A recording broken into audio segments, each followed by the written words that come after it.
Today's panel, just to make sure you are all in the correct spot, is titled From Parker's Back to Fleabag, Modes of Self-Disclosure and Divine Encounter in Contemporary Narrative Art. And our panelists today are Michael O'Connell, Jane Wageman, and Andrew Summerson, Father Andrew Summerson. My name is Kathleen McNutt. I'm the graduate assistant at the Hank Center for the Catholic Intellectual Heritage, and on behalf of the Hank Center, I'd like to welcome you all today. So what we're going to do is our panelists are each going to have about 20 minutes to speak, and then we should have about 20 minutes at the end for some conversation, for them to talk to each other, for us to ask questions. And then the luncheon is in here as well, so if you want to stick around for that, that's excellent. So first we're going to have Michael O'Connell, and I'm just going to ask the panelists to briefly introduce themselves. All right, thank you.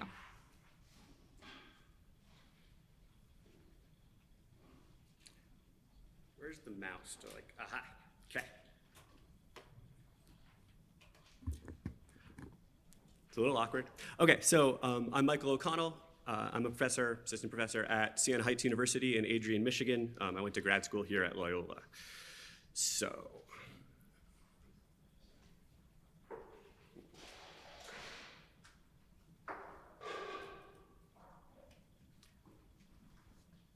back in 2013, Randy Boyagoda began an article in First Things with the attention-grabbing line, "I'm sick of Flannery O'Connor. I'm also sick of Walker Percy, G.K. Chesterton." It's okay. J.R.R. Tolkien, C.S. Lewis, T.S. Eliot, Gerard Manley Hopkins, and Dostoevsky. His point was that for those of us interested in the intersections of religion and literature, it was too easy, too familiar to fall back on these old standbys. He challenged his readers to seek out contemporary writers exploring the intersections of faith in the modern world. So I've thought a lot about this challenge in the past few years. I'm always looking for new authors and artists who could carry on this conversation, which of course is part of the purpose of a conference like this. So today I want to talk briefly about two contemporary works that I think do have something compelling and surprising to say about the role and function of faith. Specifically, I'm going to be discussing the central role that confession plays in George Saunders' Lincoln in the Bardo and Phoebe Waller-Bridge's Fleabag.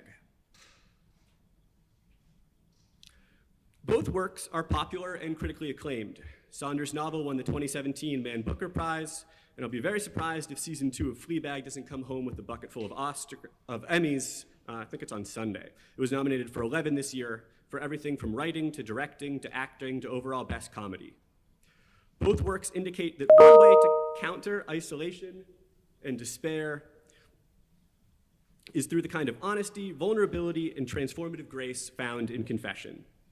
Both works are also, I must admit, somewhat tenuous additions to a discussion of the Catholic literary imagination.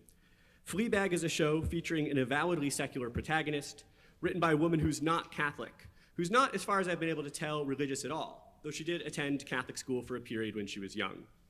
But the second season revolves entirely around the interactions between the title character and a priest, known affectionately online as the hot priest. And the show has a lot of compelling things to say about the role of the church in the modern world, which I'll go into in a bit more detail in a moment. When it comes to discussing George Saunders as a Catholic writer, I think we're on slightly more orthodox ground. Saunders was raised Catholic, and there are all sorts of connections one can make between Saunders' short stories and both Flannery O'Connor and Walker Percy. This is something I discussed at the one-day symposium that the Hank Center hosted on Saunders a couple of years ago. At that conference, I got to meet Saunders, and he asked me what I had talked about, and I said it was about him as a Catholic writer. And he said, "Do you think I am a Catholic writer?" And I said, somewhat sheepishly, "Yes." And he said, "Good, I think I am too. The older I get, the more that description seems to fit." So with that blessing, I think I'm going to go on and talk about how I see this Catholic sensibility at work in his only novel. Specifically, I'm focusing on the role of confession in Lincoln in the Bardo, where the various characters realize that in order to move on from the Bardo, they need to openly admit and accept their faults. The confessions in the novel lack the form of the sacrament, but I think their function is similar. Saunders has spoken about the importance of the sacrament in his own youthful faith. He said, "I remember going to confession, which to me meant I was going to be pure for the first time in my life. And I remember feeling that purity and loving it. Once you've had that experience as a young person, it is real to you forevermore. It's not trivial, it's not laughable, and you have a hunger for it thereafter." This connection between youthful faith and innocence and the lasting impact it has over the course of one's life is actually central to the overall structure of Lincoln in the Bardo. So the novel takes place one February night in 1862. Abraham Lincoln's son, Willie, has just died, and his body's been interred in a crypt in a Georgetown cemetery. The vast majority of characters in the novel are ghosts who inhabit the graveyard. They are, for the most part, unaware that they are dead. They think, or at least claim to think, that they are merely sick. They spend their nights obsessively reliving and retelling details from their lives. As one spirit says, to stay, one must deeply and continuously dwell upon one's primary reason for staying, even to the exclusion of all else. It is their inability or their unwillingness to let go of specific aspects of their lives that keeps them trapped in the Bardo. The term comes from Tibetan Buddhism, but it bears more than a passing similarity to purgatory. It's a space between life and whatever comes after death. Once a character comes to the position of being able to surrender their will and let go of whatever is holding them back, they disappear from the Bardo and move on, a process the ghosts call the matter-light blooming phenomenon. This is unsettling for the ghosts who remain behind, although it's clear to the reader that to be trapped as these ghosts are is a form of torture. And although it's not entirely clear what comes after this matter-light blooming phenomenon, it must be preferable to the sort of backward-looking obsession that holds these spirits. Over the course of the novel, young Willie's presence in the Bardo is a catalyst that leads many of the souls who've been trapped there for centuries to finally move on. For reasons not entirely explained, adults can linger in the Bardo indefinitely, but it's forbidden for a child to remain behind. If a child does, they experience a more overt form of torment. So Willie was ready to move on, but then his father shows up in the graveyard in order to hold the boy's body. And this act of physicality leads Willie to want to stay. The other ghosts are moved by this demonstration of love, but they also realize that he cannot remain. This is the crux of the novel. It's funny and strange and moving, and it has important things to say about race and class and the idea of America and how to live a good and meaningful life, which is probably why it won the Booker Prize.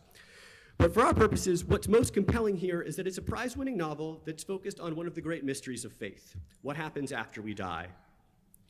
Saunders has said that his experience of Catholicism as a child shaped his worldview for the rest of his life.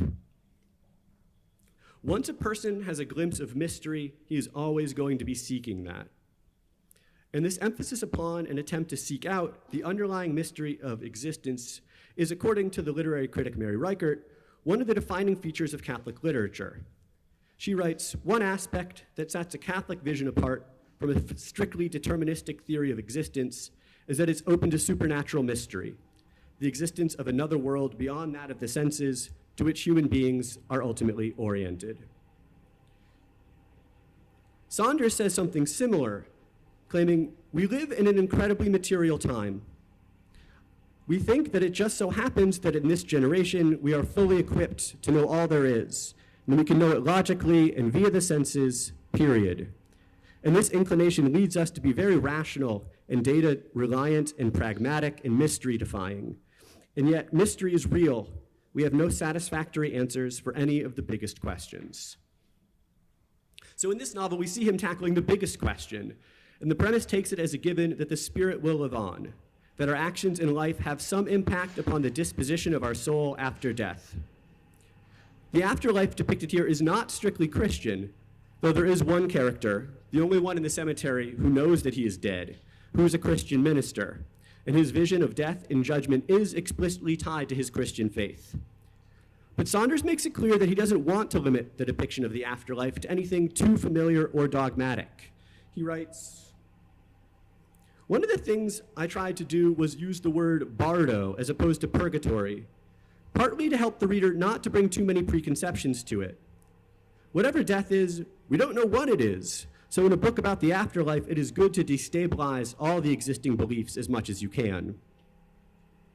And the afterlife portrayed in the novel is destabilizing. But one familiar element for anyone raised Catholic is how confession functions here.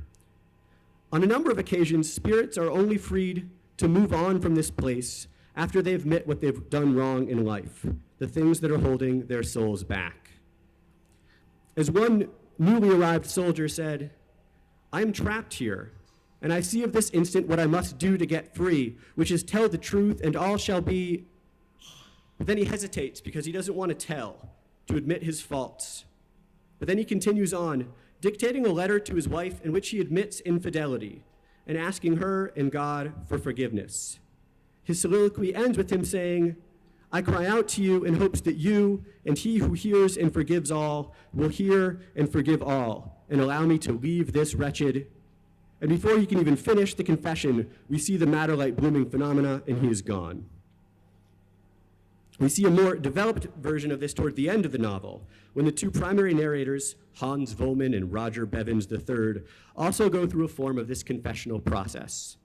Bevins tells Vollmann, enough, let us speak honestly. And they finally acknowledge to themselves and to each other that they are dead, and that they have failed, both in life and in the afterlife. They had had a chance to intervene to save another child who was trapped in the Bardo. And it's this failure that had always, and every minute since, gnawed at us, our first huge failing, they say. So they go to where the girl is trapped and being tormented, and they tell her, we are sorry we did not do more. We were afraid for ourselves. But as in Catholic confession, admission of wrongdoing is only part of the process. They also seek to make amends. So Vollmann goes into the place where she's being trapped and tormented and uses the kind of metaphysical explosion that accompanies the madder-light blooming phenomena to free her from her torment, which allows all of them to move on from the Bardo. We don't know what comes next, whether it's enough to really save their souls or not, or if the whole concept of a saved soul is the wrong one to bring to the novel. But I do think it's significant that in this crucial scene, Saunders is drawing on his Catholic upbringing to bring about a resolution, demonstrating the central role that contrition, confession, and satisfaction, or seeking to rectify our wrongs and make amends, play in healing the soul. Now, to make a rather sharp pivot to another work where a confessional moment plays a central role, I'm going to talk about Phoebe Waller-Bridge's TV show, Fleabag. So the show, which streams on Amazon, is set in contemporary London. In the first season's 6-episode arc, we follow the protagonist, the 30-something title character, as she deals mostly unsuccessfully with grief and guilt over her best friend's death. Waller-Bridge describes the conceit of the first season as, we'd start off with her going, hey, come into my life, this will be hilarious, we'll have a great time, and in the end, with her going, get away from me, stop looking at me, I'm really ashamed of myself. It takes a little while for the audience to pick up on this sense of guilt and shame, but it is central to the character's arc. In season 2, things seem to be going much better for her. She's no longer using sex to try and solve her problems or fill the emptiness inside of herself, which is a central aspect of season 1. Her work is going well, but she is still alone and lonely and searching for something to give her life direction and meaning. The season revolves around Fleabag's relationship with a Catholic priest, played by Andrew Scott, who's introduced as both a romantic interest and a character foil for Fleabag. This nameless priest echoes Graham Greene's whiskey priest in a number of ways: his lack of a proper name, his alcohol use, his occasional lapses against chastity. He's not necessarily a good priest, but I think he's one of the better realized priests I've seen in film or television. He's clearly a flawed and fallen person, struggling to live up to his ideals and witness to the truth as he understands it. And like Greene's protagonist, this priest also serves as an occasional vehicle for grace. In fact, I see a number of parallels to Greene's work. The season also contains echoes of the end of the affair, since the romantic relationship which develops between the two central characters pushes them both deeper into a relationship with God, or at least in Fleabag's case, leads her to question her worldview and allows her to let go of some of her guilt. So Mark Bosco of the Flannery film Last Night, in his book, Graham Greene's Catholic Imagination, identifies 5 unifying themes of the Catholic novel. They are the sinner at the heart of Christianity, the tension between corrupt flesh and transcendent spirit, usually in terms of sexual tension, a critique of materialism and rationalism, the presence of spiritual substitution and sacrifice, and the depiction of the divine as the hound of heaven. I think one could persuasively make the case that all of these elements are present in season 2 of this show. There's even a somewhat bizarre subplot where the priest tells Fleabag that he is constantly being pursued by foxes, which there's been a lot of chatter online to try to understand it. And I think it can best be understood as sort of a literal manifestation of the hound of heaven idea. But really, it's this idea of the sinner at the heart of Christianity and the connection between flesh and spirit that's the heart of the season, and the relationship between Fleabag and the priest. One of the most distinctive aspects of the show's style is that Fleabag is constantly breaking the fourth wall by turning to the camera mid-conversation, even mid-coitus, and making a witty joke or providing some commentary on what she or the person she is with might be thinking. In the world of the show, no one reacts to these asides until, that is, she and the priest begin to draw closer to each other, and he is able to see her break the fourth wall. He cannot hear what she's saying to us, but he notices that she is absenting herself from the conversation for a moment, and he calls her out on it, asking, "What was that? Where did you just go?" His ability to see what she's doing, even if he cannot fully understand it, shakes Fleabag. So Waller-Bridge described Fleabag's asides to the camera as the character constantly on the verge of needing to confess. But significantly, the running commentary that she gives on her life is not really an honest or true account of what is going on. Rather, she absents herself from being fully present in her life in an attempt to control and shape her narrative, while at the same time performing it for an audience. Whether that audience is us, the viewer, or the people that she is superficially interacting with, or perhaps even herself. That it is only the priest who sees through this performance is significant, because it indicates both that the two of them share a level of emotional intimacy that she's lacked in all other relationships, and that he's uniquely positioned, perhaps because of his own past and his role as a priest, to recognize what she is up to. This all leads up to the climactic confession scene in episode 4. Fleabag, again, is not Catholic, but she finds herself in the church one evening praying. It's important to notice that she's not there looking for the priest, but the presence of the priest in her life has led her to wonder if there is something valuable about fostering a prayer life. And while she's praying, she hears a noise in the sacristy, and she goes in and finds the priest there drinking alone. After a fair amount of banter, he tells her that the kind of clarity and meaning that she is looking for can be found in the confessional. Though she is clearly skeptical, she eventually goes with him, and this scene is just perfect. After running through the standard form of the sacrament, confessing to sex outside of marriage and blasphemy, and a number of other common sins we've seen her commit, she begins to finally let down her ironic guard, admitting how lonely and broken she feels. The monologue builds to her saying, "I just think I want someone to tell me how to live my life, Father, because so far I think I've been getting it wrong. And I know that's why people want people like you in their lives, because you just tell them how to do it. You just tell them what to do and what they'll get out at the end of it.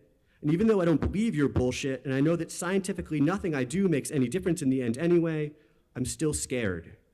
So just tell me what to do." Readers of Walker Percy's The Moviegoer might find an echo of Kate's line to Binks, "What I want is to believe in someone completely and then do what he wants me to do. Will you tell me what to do?" To the priest's credit, he doesn't tell her what to do with her life. He doesn't attempt to control or shape her narrative. He does kiss her, which of course is problematic and an abuse of power in this vulnerable situation. The show deliberately blurs the line between the erotic connections between the characters and both of their relationships with God. At one point, the priest says, "I don't know what this feeling is." And Fleabag asks, "Is it God or is it me?" And he doesn't know the answer. This is the classic Catholic moment, blurring the line between desire for the beloved and a desire for God, leading us to ask what, if any, is the difference. Early in the season, Fleabag tells a therapist, "I spent most of my adult life using sex to deflect from the screaming void inside my empty heart." Here we might hear an echo of Augustine. In the arc of the show, she moves from using sex to fill this void to pursuing a mostly unattainable love. The show ends with Fleabag and the priest going their separate ways. She asks him, "It's God, isn't it?" And he, somewhat reluctantly, says, "Yeah." And while we might initially think this means she'll spiral down again, the final shots of the show are remarkably hopeful. She walks away from the camera and with a little smile shakes her head at us, telling us not to follow. And the music in the background swells and we hear the lyrics, "I'm gonna be all right." Her ability in this last moment to turn away from the fourth wall indicates that she's done distancing herself from her own life, that she no longer needs to try to craft a persona to reshape her experiences as funny and witty and clever. She can perhaps move from performativity to authenticity, and like Saunders's lost souls, come to speak honestly and find some measure of peace. And perhaps, like Bendrix before her, she will ultimately follow her unattainable beloved toward some sort of relationship with the divine. Thank you. I'm a high school teacher and writer living in South Bend, Indiana, where I completed my MA in English Literature at the University of Notre Dame. And hopefully this will dovetail nicely with the previous talk. It is also on confession and modes of reading in a few different works of literature. All right, so to begin. I, Brian, a sinner, a most simple suburbanite, a generally decent sort, but subject to fits of unrelieved selfishness, do here wish to confess and be shriven, in such a manner that speaking of that which I have not done well will provoke me to do better, this slight daily improvement being exactly the work we are asked to do by the Shining One. So begins Brian Doyle's Confessio, published in the August 2012 edition of the Christian Century and now housed online. It is a short litany of ordinary sins conveyed in a simple, direct style, interspersed with a repeated refrain, Obsecrod mihi agnoscus, I beg to be forgiven. There are many striking things about such a confession, including the way in which the speaker casts his own sins as fits of unrelieved selfishness. The position of the self, the speaker, the historical writer, the audience to whom he is speaking, and the relationship of those multiple selves to one another form a central problematic for confessional literature. Doyle's opening to Confessio brings this to the forefront, spurring a number of questions. Who is supposed to receive this confession and why? What are we meant to do with it? Is there anything more self-focused than a confession, particularly one that begins with identifying the speaker by name, a name that is the same as its author? Is there a space for the reader in this piece at all if its stated purpose is to provoke the speaker to do better? The answers, I'll argue, lie as much in the disposition of the reader as in the crafting of the text. After all, confessional literature is a nebulous category at best, encompassing writers from St. Augustine to Robert Lowell.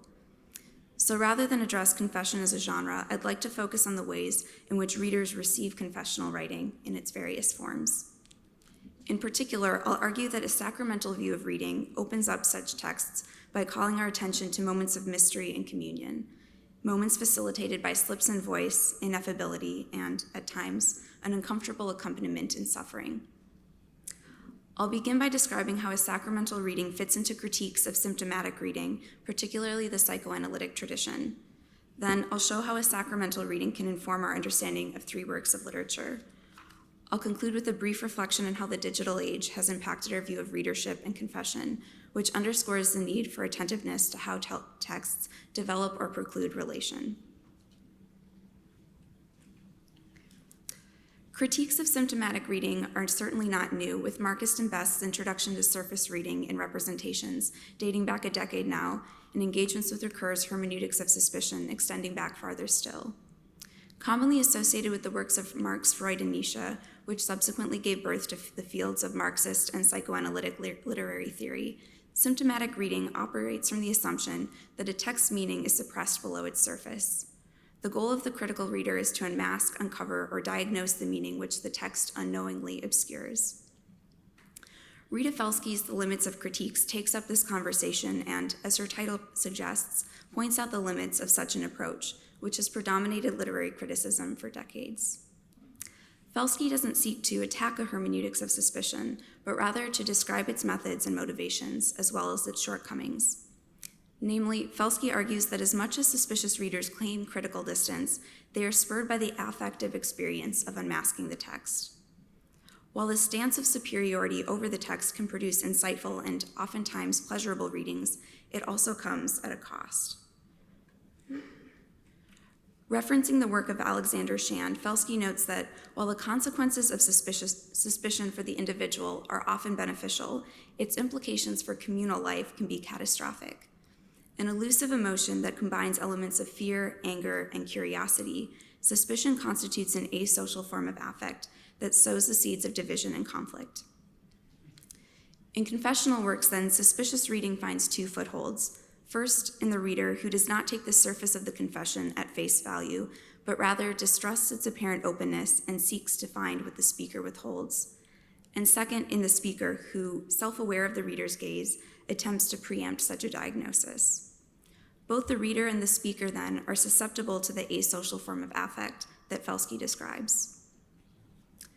In contrast, the Sacrament of Reconciliation is relational in nature. In spite of the very private form it takes within the confessional and under the seal of confession, the sacrament is oriented towards communion, a communion of sinners, and, in the moment of absolution, a communion of saints. Psychoanalysis and the Sacrament of Reconciliation therefore provide two distinct frameworks for reading confessional works of literature. Unlike psychoanalytic reading, sacramental reading works to transcend the asocial self and find, in the moment of reading, a sense of mystery and communion. To further develop this distinction, I will place writer and mystic Adrian von Speer's description of confession alongside Felsky's analysis of suspicious reading. In doing so, I will describe a type of surface reading, or, to use Ricoeur's language again, a hermeneutics of trust that takes as its starting point the sacramentality of the encounter facilitated by the text. Like Felsky, von Speer acknowledges the limitations of a psychoanalytic response to confession.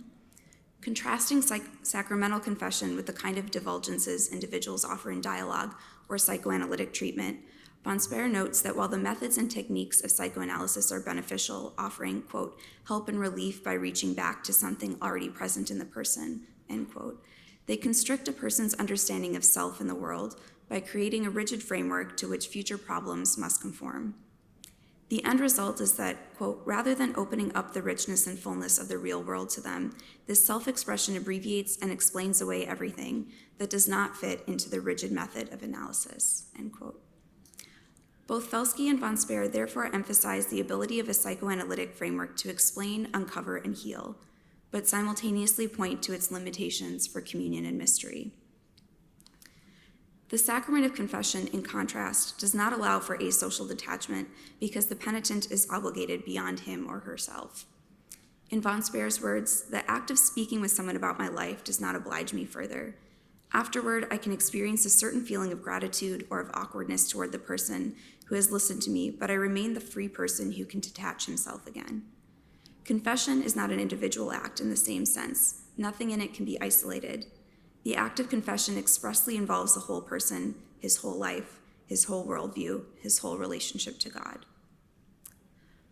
Applied to the act of reading, a sacramental view has implications for the relation between the speaker and reader, bound by the encounter in the text. Freedom comes to have a very different meaning in this context, born not of detachment, but of relation.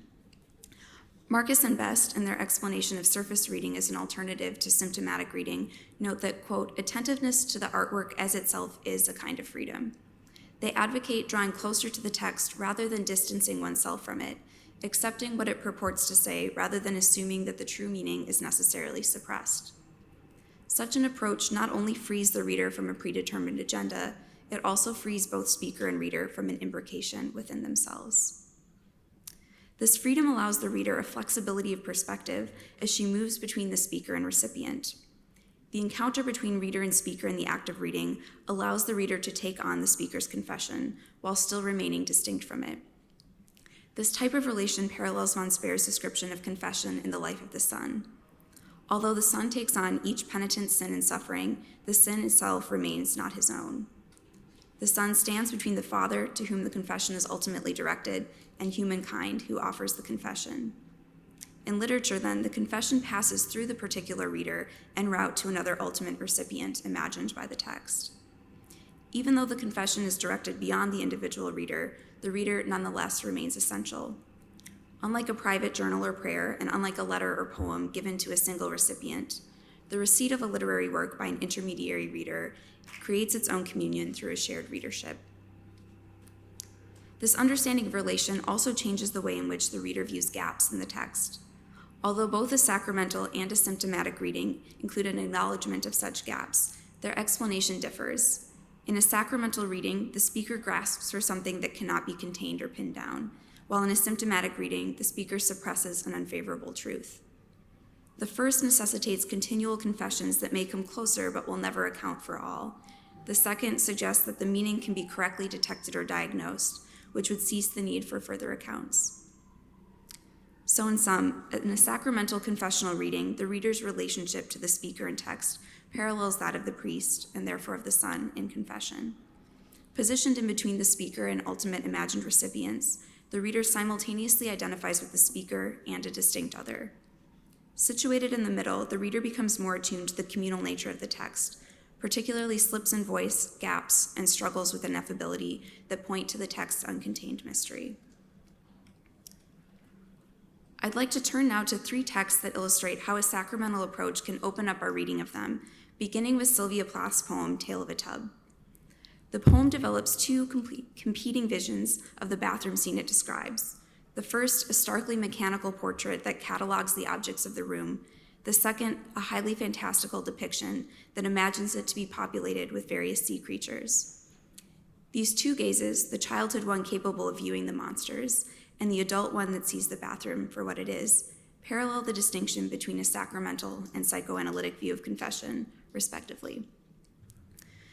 The adult view adopts a hermeneutics of suspicion, not trusting the imagined surface she previously saw 20 years ago when the tub abounded with imaginary creatures the eye now fails to see. Such an analytical gaze is certainly penetrating. Although the eye is compared to a camera, it acts more as an X-ray, with the objects of its gaze compared to interior organs, and the gaze capable of seeing below the surface. When the speaker sits in the tub, the limbs under the water assume a fantastical, unreal appearance. They waver and appear, quote, faintly green, shuddering away from the genuine color of skin. In contrast, the nude flanks of her knees, revealing what the water's surface obscures, become almost too real to bear. The speaker expresses a desire for them to be covered by fabrication, which takes a dual meaning, both the fabric of the clothing and the untruth of fiction or fantasy. The fantastical world in the end is a lie that the self tells in order to avoid such a stark gaze. Quote, we mask our past in the green of Eden, pretend future's shining fruit can sprout from the navel of this present waste. The speaker's imagination of the creatures is simply a desire to clothe the naked reality of the room. The fantastical, then, is an act of sublimation. It is only the photographic view that pierces through the fiction to see the self for what it really is. However, the poem is not a simple argument in favor of either the analytic or imaginative gaze. The imaginative gaze, which is associated throughout the poem with ritual and the sacred, is simultaneously dismissed and longed for. In the opening stanza, both the instrument of sight and the objects of its gaze evoke manufacture and precision, but the speaker deems the room, quote, merely actual, the qualifying adverb showing that the realness of the room is what renders it lacking. The fault, however, lies not in the room itself, but in the observer. Just how guilty are we, questions the speaker, when the ceiling reveals no cracks that can be decoded, when washbowl maintains it has no more holy calling than physical ablution, and the towel dryly disclaims that fierce trolls lurk in its explicit folds. Though posed as a question, the answer is implied. There is some capacity within the speaker to view the room differently.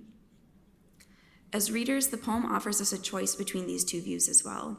If we enter the text with a hermeneutics of suspicion, the poem is immediately distanced from us.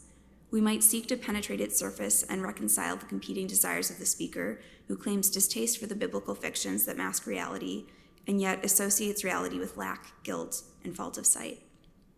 We might raise questions about the presentation of self, the location of the true self, the role of madness, all interesting and worthwhile readings. But if we enter with a sacramental hermeneutic, our relationship to the poem changes. The poem becomes not an object or site of examination, but an encounter. Through the poem's attempted confession of self, we are able to see the world as she sees it. We are able to love, as the speaker does, the broken imperfections of the world she imagines. We are able to feel her dissatisfaction with a world reduced to its material elements. We are able to see that, in spite of the speaker's dismissal of the imaginative gaze, there is a longing for the mystery it engenders, a longing for more than the merely actual, a longing for a transcendent that is also real. In the end, the speaker disavows that such a transcendent real exists in life, although it does exist momentarily in the poem she has created. The act of reading that poem then becomes an encounter not just with the speaker, but with the imagined world she describes. The poem ends with the lines, "In faith we shall board our imagined ship, and wildly sail along sacred islands of the mad till death shatters the fabulous and makes us real." With the conclusion of the poem, the shattering is enacted for us. The fantastical world it has created ends, as our reading does. So, one way in which a sacramental imagination might shape our view of the text is by attuning us to the elements of mystery we might otherwise miss if our gaze is too focused on penetrating through it. Tale of a Tub contains both of these gazes, but texts can also evince views that purposefully close off communion or curtail mystery. David Foster Wallace's short story, The Depressed Person, does both, showing how the protagonist's solipsism and symptomatic reading of her own life contribute to her pain. Though not confessional literature in a traditional sense, the story depicts the continual attempts and failures of confession by the protagonist, who is referred to throughout the piece simply as the depressed person. She offers her confessions of terrible and unceasing emotional pain to several audiences: her therapist, a collection of acquaintances, and, of course, the reader. Both the therapist and the depressed person herself engage in a psychoanalytic discourse to explain the origins of this pain, but the depressed person's most recurring concerns are about her inability to communicate her pain to others and the imposition she places on the individuals to whom she confesses. The depressed person's hyper-awareness prompts her to anticipate and address her friends' responses before they are ever given, and the text does the same with the reader, continually preempting objections the reader might hold. As the story follows the depressed person's increasing sense of isolation from others, the narrative form and structure mirror the inward nature of her confessions. The long, convoluted sentences are interrupted with lengthy footnotes, all told in the same third-person voice. Throughout the story, the distance between this voice and the depressed person is slight, to the extent that it reads like a continuous stream of free and direct speech. The last sentence solidifies the closeness of this voice by posing the question, how is she to decide and describe, even to herself looking inward and facing herself, what all she'd so painfully learned said about her? The question casts the story as both self-directed and self-referential, dissolving the boundary between the narrative voice and its subject, so that the depressed person becomes all parts of the social act of reading: the subject, the narrator, and the reader. The final question suggests that the third-person narrative voice is the depressed person's own, rendering the entire story a narcissistic internal narrative directed at herself. In a story so close to relation, a sacramental reading takes a different form, that of accompaniment. Zadie Smith, in an essay on Wallace, notes that the story's form creates a depressive affect for the reader, so that, quote, when you're reading the depressed person, you're forced to run her recursive thought processes through your own head, to pursue self-serving self-hatreds through those endless footnotes, to speak with her that absurd therapy speak, to live with her in the suffocating solipsism of her mind, end quote. Smith notes that Wallace's recursive sentences operate on the reader by producing an infinity that is horrific, that, quote, has been turned inward and burrows wormholes in the self. In spite of the depressed person's inability to communicate her pain directly, the form, rather than the content, does communicate it when the reader encounters the text. We also experience her pain of non-relation in this encounter as we come to understand the depressed person, even as she continues to deny the possibility of such understanding. But as Smith notes, suffering is part of the point. In direct contrast, then, to the depressed person, Brian Doyle's poetry collection, How the Light Gets In and Other Epiphanies, welcomes the reader into the text. Doyle is a confessional writer of a different sort.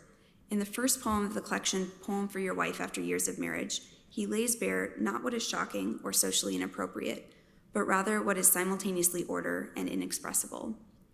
The poem is in many ways an anti-confession. Years of marriage make confession seem unnecessary, what, after all, could be unknown between husband and wife after so long.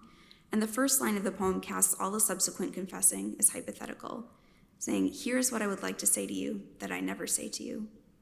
So nothing need be said, and in a way nothing is, except that the opposite is also true. There is much that the speaker feels compelled to say that normally eludes words, but he will speak now anyway, burbling along, in the hopes that he conveys something of what he means, namely love of his wife.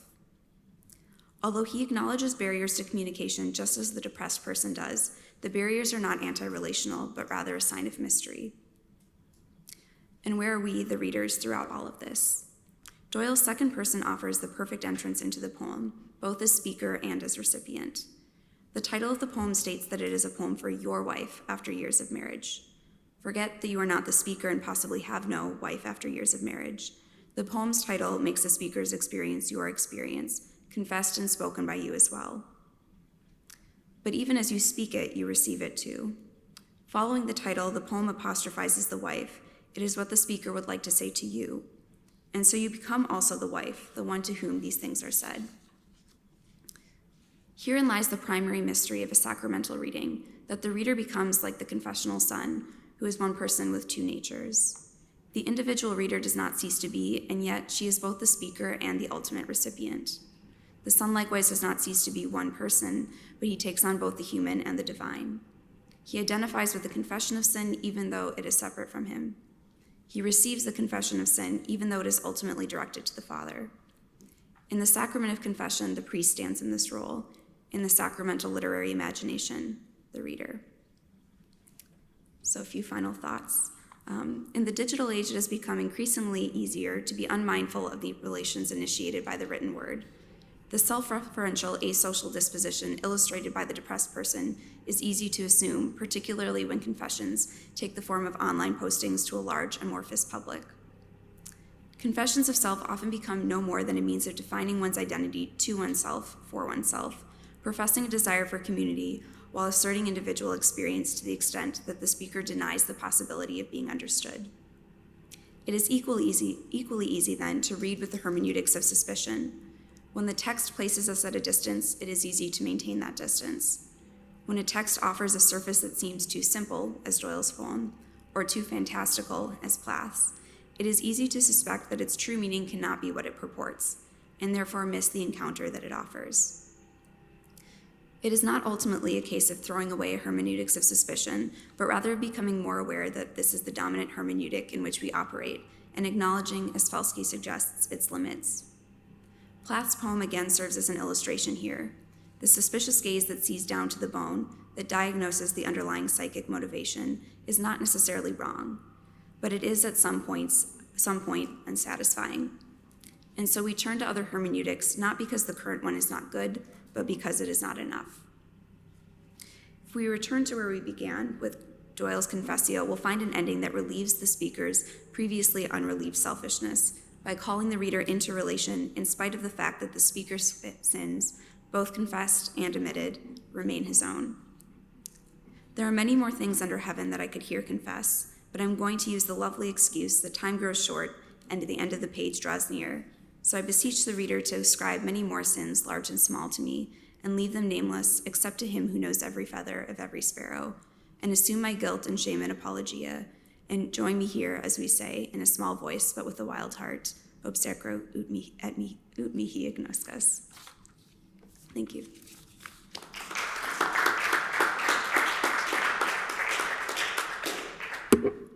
He don't look, Sarah Ruth exclaims at the end of Parker's back. I'm sorry, my name's Father Andrew. I'm a priest 40 minutes away from here, and I'm going to talk to you about the church on Parker's back, the Byzantine Liturgy, and the Catholic imagination. He don't look, Sarah Ruth exclaims at the end of Parker's back. She is referring, of course, to the humble offering of Parker's last piece of bare flesh, his back, to be the canvas for Christ the Pantocrator, drawn in Byzantine iconographic style, featured here. This is an image from my church.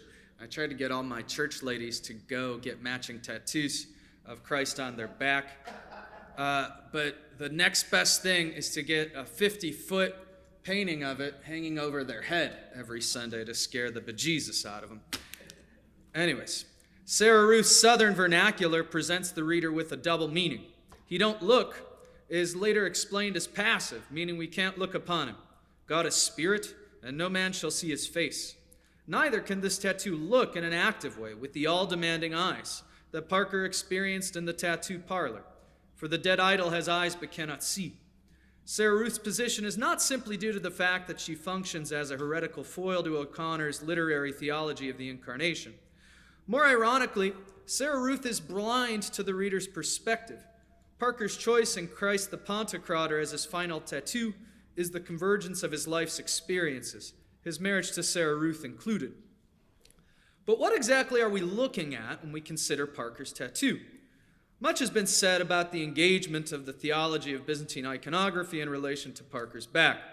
Indeed, the tradition and veneration of icons in the Christian East rests on the logic of the Incarnation. As John of Damascus aptly states, I do not worship matter, I worship the God of matter, who became matter for my sake and deigned to inhabit matter, who worked out my salvation through matter. I will not cease from honoring that matter which works for my salvation. I do not deny that O'Connor is trying to make a point in line with John of Damascus, namely that matter matters. However, icons in the Byzantine Christian tradition are not simply emblems of doctrinal victory over iconoclasts. Indeed, they are incorporated into the very structure of Christian worship. A well-defined iconographic scheme adorns the physical space and is subject to the ritual activity of the clergy and faithful through procession, incensation, and veneration. Icons are, to use an image of the great Jesuit liturgist, mentor, and my friend, Robert Taft, of blessed memory, died, it will be a year in November. Icons are but one of the tesserae in the mosaic of Byzantine worship, notable for its wholeness. Worship itself is an iconic instantiation of the entire mystery of God through symbolic ritual. Touch one piece and the whole thing quivers. To consider the icon on Parker's back detached from the liturgical experience, I think risks something akin to Sarah Ruth's misinterpretation, born partly from her non-comprehension of Parker's Odyssey that the readers are privy to. With the icon removed from this context, it renders all too flat the living image of Christ grafted between Parker's shoulders, which belongs to a much more three-dimensional reality. And while Parker's journey throughout the story does not involve a pit stop to the hub of Byzantine liturgical life, like the 1,000-year-old monastic island of Mount Athos in Greece, I argue that the story is, in some sense, liturgical. Parker's experience parallels in literary form what Byzantine liturgy can do, offering the worshiper an experience of what David Fagerberg calls theologia prima. This is a direct, pre-discursive experience of the knowledge of God through interaction with the rituals in the church. It is contrasted with theologia secunda, a theologian such as me, their poor explanation of said experience. Now, one of the sharpest practitioners of theologia prima is the thought experiment of liturgist Aidan Kavanaugh. She's called Mrs. Murphy. Mrs. Murphy is a fictional church lady whose implicit understanding of faith through her experience of theologia prima at daily mass puts her ahead of all the theologians doing all the talking. In an article, Robert Taft proposes to take Mrs. Murphy to Moscow and offers an exploration of the symbolic matrix of the iconic Byzantine worship, where the church is heaven on earth, where the God of heaven dwells and moves, that Germanus of Constantinople, the first great liturgical commentator in Constantinople in the 6th century. Each ritual action presents anew the action of heaven and earth meeting in the salvific mission of Christ. The trouble with the figure of Mrs. Murphy, whether at her home in New Haven or as Father Taft's date to Moscow, is that her faith allows for an easy apprehension for theologia prima. It acts as a horizon of understanding, functioning as a willful suspension of disbelief in order to encounter the living God even in the strangest of rituals. Even without faith, a simple curiosity will do, such as the emissaries of Vladimir of Kiev searching for a religion to take home to Rus. The Chronicle of Nestor recounts them bowled over by the beauty of the worship in Constantinople, saying, "We knew not whether we were in heaven or on earth, for on earth there is no such splendor or beauty. We are at loss as how to describe it. We only know that God dwells there among men, and their service is fairer than the ceremonies of other nations, for we cannot forget that beauty." Now, lest I forget, I get carried away with romanticism or clicking the slides ahead of time, consider for a moment that pious Mrs. Murphys are on the wane, and genuine curiosity is muted by the technological challenge of what I like to call Google dilettantism. We can explore many things, and some might even pique our interest, but the sheer overwhelming amount of data can hinder us from genuine rapture and the choice that took hold of those unwitting pilgrims in Byzantium in the 10th century. Liturgical theologians, I would argue, need a better thought experiment to consider how theologia prima can strike its match against the rough flint of the most obstinate souls, like this Mrs. Murphy. So, further, we need, I think, a non-liturgical terrain, a church of Christ without Christ, to see this more primal aspect of Theologia Prima cashed out and stripped of its veil of what modern skeptics might consider dead pageantry. I think in the character of Parker, we have someone who is neither particularly pious nor particularly even curious about anything past his own nose. Nevertheless, he is moved by the affronting experiences that culminate in a choice to identify with Christ. I'd like to propose that Parker is an unwitting Mrs. Murphy and want to explore what happens to him in Parker's back and as an example of Theologia Prima. I will parallel Parker's encounter with examples from the Byzantine Liturgy, analyzing his experience of the tattooed man, Sarah Ruth, and that tractor collision. Finally, I will address the aim of what I think the goal of an experience of Theologia Prima is. And it does to Parker, it forms him into an image of God, a goal coterminous with the Byzantine liturgical experience.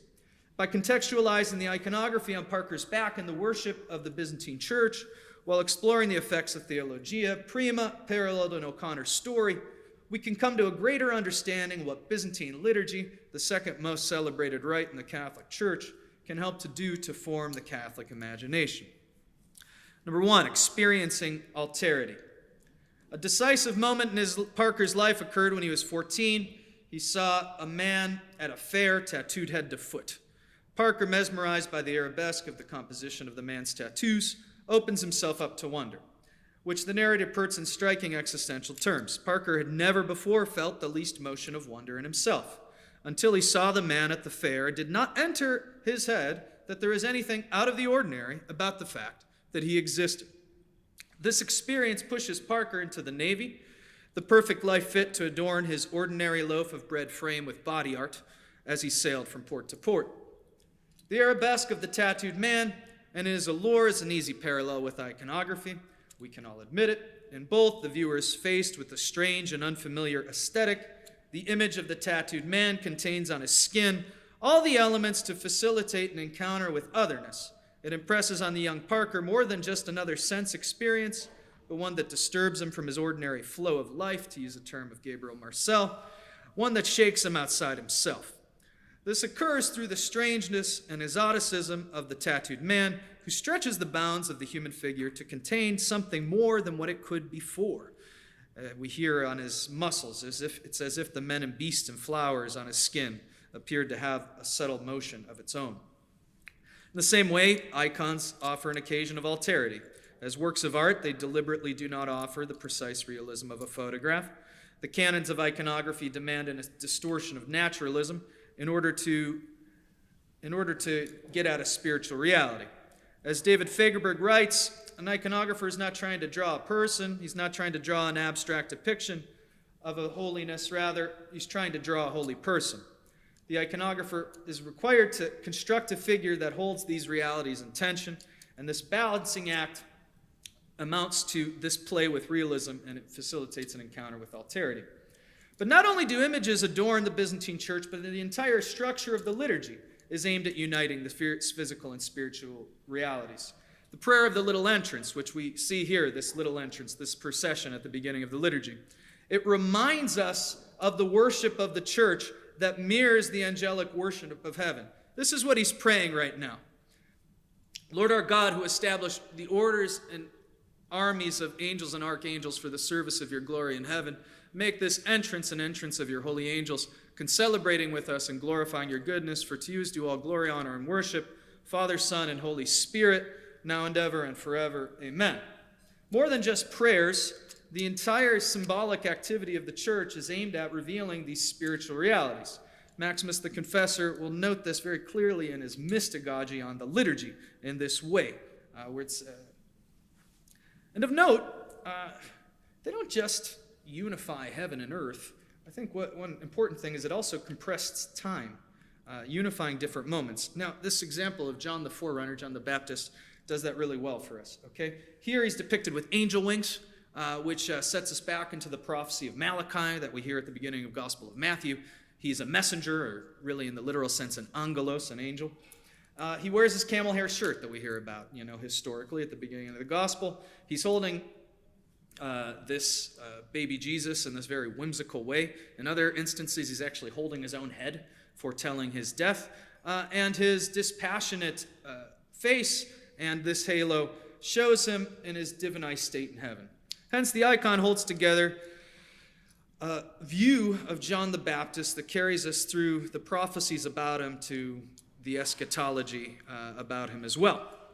The Melkite liturgist Jean Corbon, whose theology was formed in the heart of the Byzantine Catholic liturgical experience, as well as war-torn Beirut. He wrote the fourth section of the Catechism on prayer in a basement, basically, as bombs were going over Beirut in the 90s, has shown that the structure of Eastern Christian sacramental life sums up all of salvation history and presents it to the recipient. He writes, in the Eucharist, we receive the cup of synthesis, which includes everything done on our behalf. Quote here, the Eucharistic prayer, the cross, the tomb, the resurrection on the third day, the ascension into heaven, the sitting at the right hand, and the second coming in glory. Parker's experience of the tattooed man affects something similar. His entire destiny to bear Christ on his back awaits Parker in that faithful moment at the circus. Like Simon when he gets his name Peter from the Lord, Parker will spend the rest of the story unpacking the density of that primary coup de grâce. Sarah Ruth. Sarah Ruth provides another occasion of otherness. Upon meeting her, Parker, despite her admonitions about tattoos, by the way, does anybody ever imagine olive oil as Sarah Ruth? That's the first image that comes to my head. Sorry, that's what I think of her. I have a soft spot in my heart for her. Despite her admonitions about tattoos, is immediately intrigued. After she dashes away, Parker remained for almost 5 minutes looking agape at the dark door she had entered. His agape look points back to his childish wonder at the circus when he was a boy whose mouth habitually hung open. Parker's encounter brings him back the next day, compulsively, like his need for tattoos before. Now he's in need of her attention. O'Connor describes Sarah Ruth as the instantiation of the heresy that one can worship in pure spirit. For this reason, her figure, as described by O'Connor, is unremarkable. She was plain. The skin on her face was thin and drawn as tight as the skin of an onion, and her eyes were gray and sharp like the points of 2 ice picks. Her hatred for the material world is evident. She can't cook, nor does she want to feed Parker anything substantial. Churches were considered idolatrous, and she batters Parker's back with iconoclastic welts. Sarah Ruth, though, I think is at her most vivid, not in her demeanor, but in her dialogue. Her words cut Parker, whether it's quoting Ecclesiastes, snapping at him, or both. Eventually, the Christian content of her dialogue, however deformed, motivates Parker's choice in tattoo as a sacrificial act for her. Sarah Ruth is not simply a static foil, I think, but an image of the penitential Word of God. The Word of God in the Byzantine Church is also an iconic gesture. The gospel is processed through the congregation during the little entrance at the beginning of the Divine Liturgy. It is kissed during Matins. It is held over the head during the office of the anointing of the sick, and over the priest ordinand at his elevation to the episcopacy. The first part of the Divine Liturgy, just like in the Roman Mass, is the Liturgy of the Word, where the chanters and congregation together sing psalms. The epistle and gospel are processed in the midst of the people. Both readings are not just proclaimed, but sung. Jean Corbon underlines the character of the Byzantine Liturgy of the Word as the proper place for metanoia. He writes, "For Christ, in this instance of the Liturgy of the Word, comes into our assemblies. He touches our heart and summons it to turn around. He knocks at that door. Will we open it to him?" Against this, consider when Sarah Ruth asks if Parker was saved. He coyly replies, "I'd be saved enough if he was to kiss me." For Sarah Ruth, being saved is something like rational assent. For Corbon, this moment of conversion wrought from the Liturgy of the Word demands some sort of encounter. He writes, "Unless it is followed by an exodus, a going forth to the Father's love, it would be just that conversion, a moralistic illusion, and would end in despair." In the end, Parker's flirtatious response, "I'd be saved enough if he was to kiss me," is half right, corresponds with Corbon. To be saved demands both to hear the Word of God, which Sarah Ruth more certainly offers in her dialogue, as well as a tactile encounter with a person. Parker discerns something of that in Sarah Ruth. Her lips are the double-edged sword of the Word. They chastise as well as unite us to that saving truth. A third experience of alterity is Parker's near-fatal encounter with that tractor crash where he worked. The burning tree, the forceful removal of his sandals, and the vocative uttering of God's name is an easy parallel to Exodus 3. Parker, in coming face to face with his mortality, has an epiphany, a manifestation of God's presence. These epiphanies serve as moments of revelation and clarity, able to make sense of the tattered moments of one's life and stitch it together into a narrative. Both the tattooed man and Sarah Ruth provide pieces for Parker, but only with this final moment is he able to unify his experience into a singular sense of vocation. Jean Corbin equally interprets the liturgy as an epiphany aimed at unifying one's life into the continuous worship of God. He writes this way: every celebration of the liturgy is geared to that lived liturgy in which each instant of life should become a moment of grace. The liturgy cannot be lived at each moment, however, unless it is celebrated at certain moments. This fundamental moment of the liturgy gives life and meaning to these other discrete events. Parker's burning bush, then, it's an apt image of liturgical epiphany. It's notable for its particularity. If we think about the burning bush in Genesis 3, there are thousands of bushes on the hills in this half-desert. Why this one? Further, the bush burning without being consumed, it prefigures the true goal of every liturgical epiphany. It's not just to come down and say hi. It's not the sacralization of nature, but truthfully, the union of God and man. I'll go on with Corbin, my friend here. Men and women are his holy land, and the divine glory permeates it all the more profoundly as divine salvation draws closer. The goal of the burning bush in Exodus is not to set a bush on fire, but to set Moses on fire. This is fulfilled in the New Testament. Following patristic Christology, Christ himself is the burning bush who illuminates human nature with the brilliance of his divinity. The incarnate Word is the true burning bush, Corbin writes. The energy of the Word amidst our noise, the light amid our darkness, our life amid our death, is henceforth the fire that leaps forth from the bush. The summit of the Byzantine liturgical experience is a specific epiphany, the epiclesis. In the prayer of the epiclesis, the priest asks that the Holy Spirit descend upon us and upon these gifts lying before us. The us here does not refer to the professional coterie of clergy around the altar, but to the entire people of God and the church. The goal of this epiphany of the Holy Spirit in the Eucharistic epiclesis is not to transform bread and wine, but rather us into the body of blood of Christ through the Eucharistic elements. The flames that licked at Parker's flesh in the field quicken this desire for the masterpiece that will unify these two primary occasions of wonder, the tattooed man and Sarah Ruth. This sends him to the tattoo parlor with the urgency for just God. 2, somewhat of a conclusion. The ascetic dimension of the liturgy. It's fair to ask, what's the point in Parker's liturgical experience? For despite his industrial strength dose of Theologia Prima, his end is somewhat tragic. On one level, it leaves him as a failure. He's rejected by his wife and left lonely under a tree.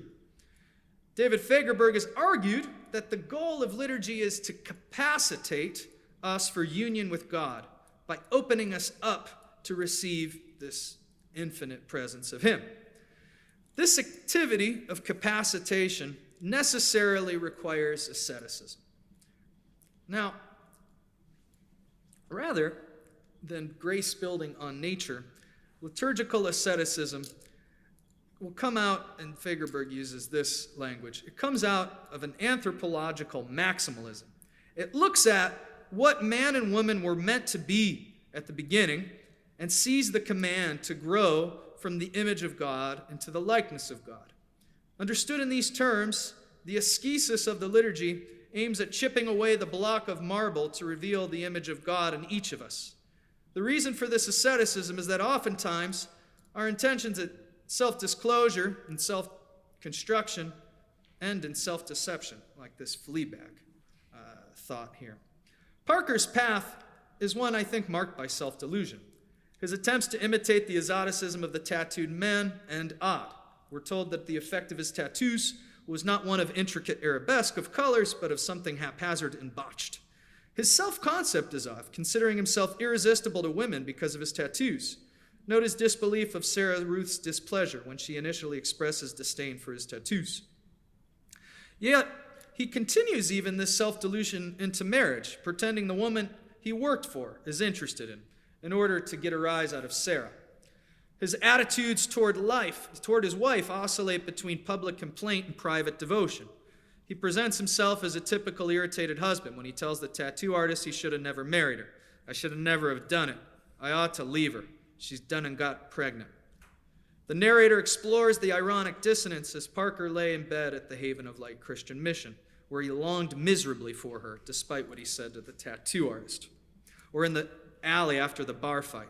It seemed to him that all along was that what he wanted was to please her. As the story unfolds to its denouement, even Parker's attempt to make a gift to Sarah Ruth via the tattoo misfires, misjudging his wife's religious commitments. It leaves him beaten by the hands of the one he loves and exiled from their common home. In the end, O'Connor's story underscores the violence of this liturgical asceticism. The violence of capacitation for God stretches him, cracks him open, and reforms him into an image of Christ. Following him, as the letter to the Hebrews says, outside the camp to bear the disgrace he bore. For at the end, that's Hebrews 13:13, not 11:11. For at the end of the story, we see Parker thrown out of his house, sitting under the tree, suggesting a very strong parallel to the crucifixion, where Jesus was taken outside the city to hang upon the wood. After a failed attempt to become the tattooed man of his youth, he is stripped of all that he aimed to self-compose, and he is brought back to his adolescent self, crying like a baby. Hardly a failure, but in the end, here Parker can begin again, revealing something deeper than even the marrow of his bones. Thank you so much.